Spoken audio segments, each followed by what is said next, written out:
배지 교환. 배지는 영양 공급, 항생 및 항진균 기능을 수행합니다. 시간이 지나면 영양이 떨어지고 대사 부산물로 인해 산성화되거나 파라크라인 그로스 팩터 등의 농도가 높아지는 변화가 생기므로 2에서 3일에 한 번 배지를 교환해야 합니다. 2일. 만들어 놓은 풀배지 또는 1에 만들 씨앗들을 37도의 워터 베스에서 예열 혹은 해동합니다. 풀배지 구성은 DMEM 90%, PBS 10%, 안티 1%의 비율입니다. 별도의 보틀이 아닌 DMEM 용기에 바로 만들 경우 이렇게 라벨링을 해둡니다. 2. 디쉬를 기울여 배지를 한쪽으로 쏠리게 한 뒤 석션합니다. 이때 디쉬 바닥의 세포에 팁이 닿지 않도록 주의하고 최대한 팁의 끝만 디쉬 안에 들어가도록 기울이는 방향을 조절해줍니다. 3. 준비해둔 풀배지를 약 10ml 넣습니다. 배지 성분의 균질성을 위해 넣기 전 흔들어주고 디쉬 바닥을 향해 분주하면 압력에 의해 세포가 탄압될 수 있으므로 벽 쪽으로 넣어줘야 합니다. 4. 37도 수분 5% CO2 조건의 인큐베이터에 넣고 배양합니다. B. 개대 배양. 세포가 배양 용기 표면에 꽉 차면 세포 분열에 방해되어 증식에 영향을 주고 심하면 세포가 모두 죽기도 합니다. 따라서 적절한 시기 약 80에서 90% 정도 컴플루언트 할 때에 개대 배양을 해야 합니다. 다음은 1대 3의 개대 배양 프로토콜입니다. 1. 디쉬를 기울여 배지를 한쪽으로 쏠리게 한 뒤 석션합니다. 2. 100파이 디쉬 기준 약 3에서 4ml의 PBS로 2번 워싱합니다. 이후에 사용될 트립신의 억제제로 작용할 수 있는 FBS를 제거하기 위한 과정입니다. 디쉬 바닥을 향해 분주하면 압력에 의해 세포가 탄압될 수 있으므로 벽 쪽으로 넣어줘야 합니다. 석션 후 세포가 건조할 수 있으므로 빠르게 진행하는 것이 좋습니다. 3. PBS로 5배 희석한 트립신 EDTA 0.25%를 3에서 4ml 디쉬에 넣어줍니다. 별도의 트립신 희석용액을 만드는 대신 먼저 PBS를 디쉬에 분주하고 해당량의 트립신을 넣는 것도 한 방법입니다. 트립신은 균질성을 위해 넣기 전 반드시 흔들어 사용하여야 합니다. 트립신은 단백질 분해 요소로서 세포 부착에 관여하는 ECM을 잘라주는 역할을 하고 EDTA는 킬레이팅하여 세포 부착에 관여하는 금속이온을 붙잡아 세포가 더 쉽게 떼어질 수 있게 합니다. 트립신의 효소 활성 농도가 0.05%이므로 5배 희석하여 사용하는 것입니다. 이 과정은 세포 탈락이 목적이므로 벽 쪽으로 조심히 넣는 대신 디쉬 전체에 고루 퍼지도록 넣어줍니다. 4. 디쉬를 약 3분간 인큐베이터에 보관합니다. 인큐베이터 환경은 트립신의 효소 작용을 돕기 위함입니다.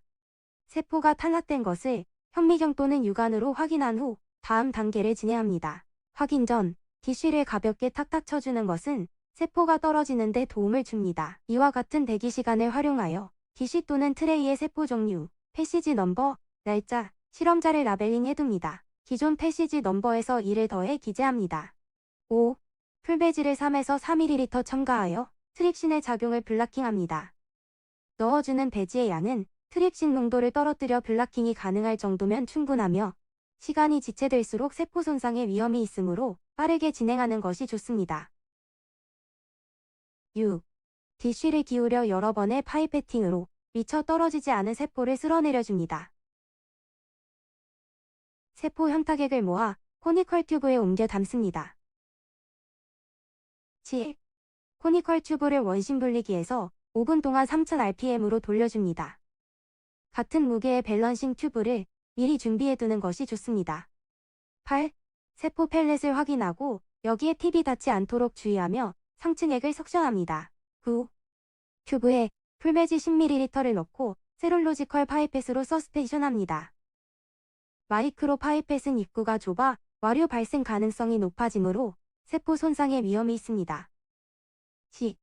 세포 현타객을 100파이디시 하나당 10ml씩 분주합니다. 이 과정에서는 세포 수를 디쉬별로 고르게 하기 위해 마이크로 파이펫을 사용해야 합니다. 디쉬에 미리 배지를 9ml씩 넣어두고 각 과정에서 풀배지 10ml로만 서스펜션하여 이 현타객을 1ml씩 넣는 방법도 있습니다. 11. 세포가 골고루 분포하도록 디쉬를 앞뒤, 좌우로 흔들어줍니다. 원을 그리며 흔드는 것은 세포를 가운데로 모이게 할 수 있으므로 반드시 십자 모양으로 흔들어 주어야 합니다. 12. 37도 수분 5% CO2 조건의 인큐베이터에 넣고 배양합니다. C. 동결 보존 1부터 8까지의 과정은 개대 배양과 동일합니다. 1. 디쉬를 기울여 배지를 한쪽으로 쏠리게 한 뒤 석션합니다. 2. 100파이 디쉬 기준 약 3에서 4ml의 PBS로 2번 워싱합니다.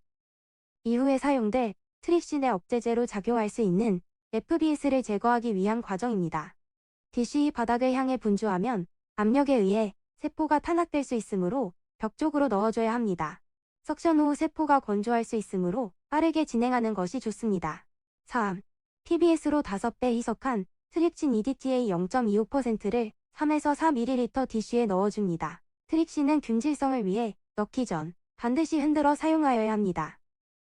트립신의 효소 활성 농도가 0.05%이므로 5배 희석하여 사용하는 것입니다.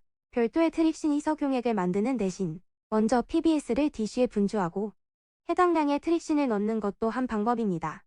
이 과정은 세포 탈락이 목적이므로 벽 쪽으로 조심히 넣는 대신 디쉬 전체에 고루 퍼지도록 넣어줍니다. 4. 디쉬를 약 3분간 인큐베이터에 보관합니다. 인큐베이터 환경은 트립신의 효소 작용을 돕기 위함입니다.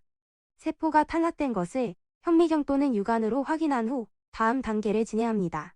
확인 전 디쉬를 가볍게 탁탁 쳐주는 것은 세포가 떨어지는 데 도움을 줍니다. 5. 풀배지를 3에서 4ml 첨가하여 트립신의 작용을 블라킹합니다. 넣어주는 배지의 양은 트립신 농도를 떨어뜨려 블라킹이 가능할 정도면 충분하며 시간이 지체될수록 세포 손상의 위험이 있으므로 빠르게 진행하는 것이 좋습니다. 6. 디쉬를 기울여 여러 번의 파이패팅으로 미처 떨어지지 않은 세포를 쓸어내려줍니다. 세포 현타객을 모아 코니컬 튜브에 옮겨 담습니다. 7. 코니컬 튜브를 원심 분리기에서 5분 동안 3000rpm으로 돌려줍니다. 같은 무게의 밸런싱 튜브를 미리 준비해두는 것이 좋습니다. 8. 세포 펠렛을 확인하고 여기에 팁이 닿지 않도록 주의하며 상층액을 석션합니다. 9. 튜브에 신타프리즈를 100파이디시 하나당 0.5ml 넣고 세룰로지컬 파이펫으로 서스펜션합니다. 신타프리즈는 빠른 동결 시 발생할 수 있는 아이스 인저리를 막아주는 역할을 하며 37도 워터베스에서 예열 후 사용하여야 합니다. 대략 100파이디시 하나당 신타프리즈 500람다 정도로 밀도를 맞춰줍니다. 밀리리터당 50만 개에서 300만 개의 세포를 포함하게 됩니다. 10. 마이크로파이펫으로 세포 현타객을 0.5ml씩 크라이오 튜브에 분주합니다. 대기 시간에 크라이오 튜브에 세포 종류, 패시지 넘버, 날짜, 실험자를 라벨링 해둡니다. 뚜껑에 고무링이 밀릴 정도로 꽉 닫아주어야 합니다. 11. 크라이오 튜브를 넣은 컨테이너를 딥프리저에서 약 하루 또는 밤새 얼립니다. 컨테이너는 분당 1도씩 떨어지게 하여 아이스 인저리를 줄이는 역할을 합니다. 딥프리저에 넣은 다음 날 동결된 크라이오 튜브를 케인에 넣어 질소 탱크로 옮겨 담아야 합니다. 크라이오 튜브는 질소 소모를 고려해 케인의 아래쪽부터 채우는 것이 좋고 세포가 있는 튜브 아래쪽은 최대한 피해 잡아야 합니다.